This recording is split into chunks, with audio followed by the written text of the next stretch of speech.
If you didn't know, Spinnaker and AV-8 are connected. They're both owned by the same parent company, which is Dartmouth Brands. And I reached out to them a couple of months ago when they announced the new Spinnaker Dumas, which is not the newest Spinnaker. It was a couple Spinnakers ago, which, to be honest, they do release a lot, so they are hard to keep track of. Anyway, they said they'd get back to me on that one, but they did ask if I would like to take a look at this new AVI-8, which is the Hawker Harrier 2 Matador, which, to be honest, is quite a mouthful. And I'd actually already seen a review of it before, which was done by Rich over at WhatsOnTheWrist, and I really wasn't overly interested in it. But I've been fooling around more with some macro level photography, and I thought that the Matador with its crazy dial could be an interesting watch to take a closer look at. Of which I was completely wrong. And I think I'm wrong for two reasons. The first of which is the skeletonized dial. While it actually looks, kind of cool in person, I don't think that translates well in images. And the second reason is that the plasticky gears in that skeletonized dial don't really do a lot. For most of the time, they're just sitting there.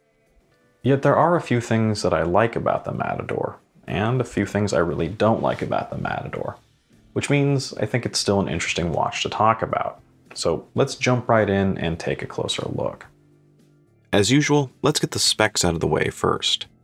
And this is a bit of a big and chunky watch, so the specs are what you'd expect. Width is 44mm without the crown, and 48.2 width, which is wide but not horrible. Lug to lug, however, is a larger 52.3, and it is a little thick at 15.2mm, so it really does have the footprint of a large diver. Although the lugs themselves aren't actually very long, most of this is just case, and it's like a giant porthole for that large dial. And the lugs themselves seem to slope down nicely below the case back, yet the spring bars aren't drilled at the bottom of the lugs, more around halfway down, so you're not really taking advantage of those lowered lugs. Lug width here is 22mm, and it has 50mm of water resistance. A little more water resistance would have been nice, but 50 is okay for everyday use. Weight-wise, it is a bit heavy at 102 grams, and that's with its strap, while price is listed at $330. But just like Spinnaker, there are always discount codes floating around. The case has a very nice solid feel to it. Combined with its roundish shape, almost makes you feel like you're holding a hockey puck. It's a polished stainless steel with a clean rose gold bezel on top, giving it a nice two-tone effect. In the past, I've mentioned that I'm not really a rose gold person, yet here I am with this crazy looking rose gold watch, and that came about rather simply. You see, there are three versions of the Matador. The normal one, so to speak, is stainless with white, and it's actually the one Rich reviewed. And when I watched that, I remember thinking that it was just too white, almost like a stormtrooper white, and the dial was a little boring. Specifically, not enough contrast between the hour indicators and the dials to make them pop. It all just seemed to blend in.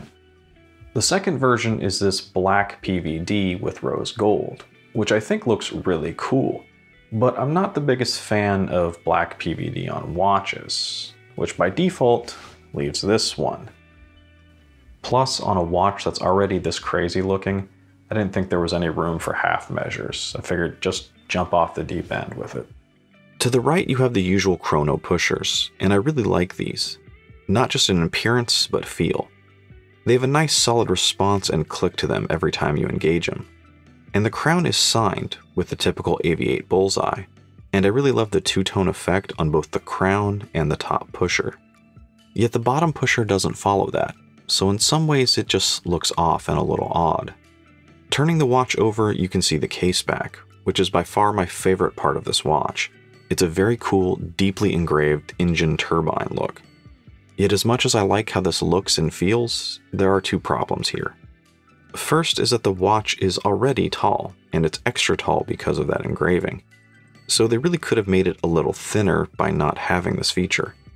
And second, well, if the back of the watch is my favorite part, that doesn't really say a lot about the rest of it. The crystal is a flat mineral, and I believe it does have a good amount of AR coating. But underneath that crystal is the main purpose of this watch, with its crazy skeletonized dial. It's a very complex and multi-layered design, and I think it's a bit difficult to describe, so hopefully the images here are giving you a good idea.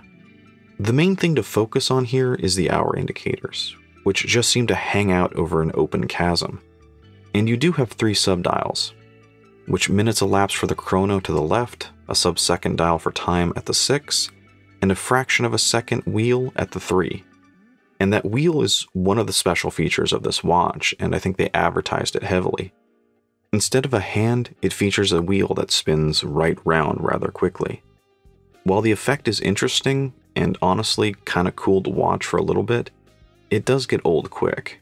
Plus, it only turns for the first 30 seconds, so it's nothing overly exciting. And one other point, with the sub-second hand having a rather open appearance, it really brings your eyes to focus on the subdials at the 3 and 9, which when you start to look at it as a whole, the entire face starts to resemble an owl. The hands of the watch are a little short, but I think they're well done in this gold finish. Although on this model, I really like the look of the second hand. The baby blue color initially looks off, but I think it adds a bit of needed color. Although design-wise, I think the second hand might be a little too narrow for the larger dial. The top of the dial is another extra feature, which is a double-digit date. Now, one good thing here is that the date wheel goes to 31 and then immediately resets back to 1, which is really what a date wheel is supposed to do. And the only reason I mention this here is because I once had a mundane with a similar setup, except there you actually had to go to 39 before it would reset back to 1. And the date is also the whole point of these exposed plasticky looking gears, as they're incorporated to actually turn the date wheels, which in some ways is kind of cool, but it's a cool that only happens once a day, and usually when you're sleeping. So that does bring up a rather good question of, what's the point? Which also sums up my feelings about the dial in general. It's kind of cool, and I think everything is really well made. But again, what's the point, other than looking like an owl? The lume I've already showed in a previous video. It's okay, but not great. Here you can see it against some good quartz field watches, a Boulder Venture, the Vair Heritage Dark, and a Timex Waterbury. And in lume, it's close to the Timex, so again, it's okay, but not overly impressive. The strap is this tan leather number. It looks good, especially with the black stitching. The signed hardware feels solid and is the right size to match the strap. The leather is okay, but not great. It's extremely thick and a little stiff. And the sides of the strap feel a little rubbery, which I'm assuming is just an indication that it's bonded leather. Either way, it looks good and should last a while, and I think it really works well with the design. Now, you could try a NATO here, but this thing is already so tall I wouldn't recommend it. Although I think it does look really good with this red single pass. The watch wears okay, but I think it wears a little larger than it actually is. The width isn't actually the problem, and lug to lug isn't too bad. The problem with how it wears is rather related to the height. Now, I've had some 15mm divers before, but this just feels bigger. And I think that's because most of those other divers start narrow and then peak with, say, a domed crystal in the middle. And this thing is just a solid wall that starts right at your wrist. So overall, I think it just looks large. Although if you're wanting something with a huge wrist presence and maybe a little bit different dial, this might be your watch. I just don't think it's mine. The biggest problem here isn't the size or how the watch wears. It's that I think the watch is rather gimmicky. And gimmicky doesn't necessarily mean it's a bad watch. Gimmicky just means that it's cool for a little while and then just kind of gets boring, which I think means it's oftentimes not worth your money. The whole point of a skeletonized watch is so you can observe the inner workings of that watch, which really doesn't work on a quartz watch. Now, if it was a mecha quartz movement and the gears on top were connected to the chronograph instead of the date, you might have something interesting, but that's not really what we have here, which means I don't recommend this watch. Although if you really do love the look, then by all means go for it. It's just, I think your money is better well spent on something else, even on some better looking AV-8s. If you look through AV-8's catalog, you'll see a lot of interesting designs. So I think they have a history of experimenting with something completely different. And the trick with experiments is that sometimes they work and sometimes they don't. And in this case, I don't really think it works. Yet, the design team at AV-8 never seems to take a break, and they've already released a couple of new models, so I don't think they'll be dwelling on this one too long. Anyway, let me know in the comments what you think about the Matador, or AV-8 in general. And if you enjoyed the video, well, you know what to do. Thanks for joining me.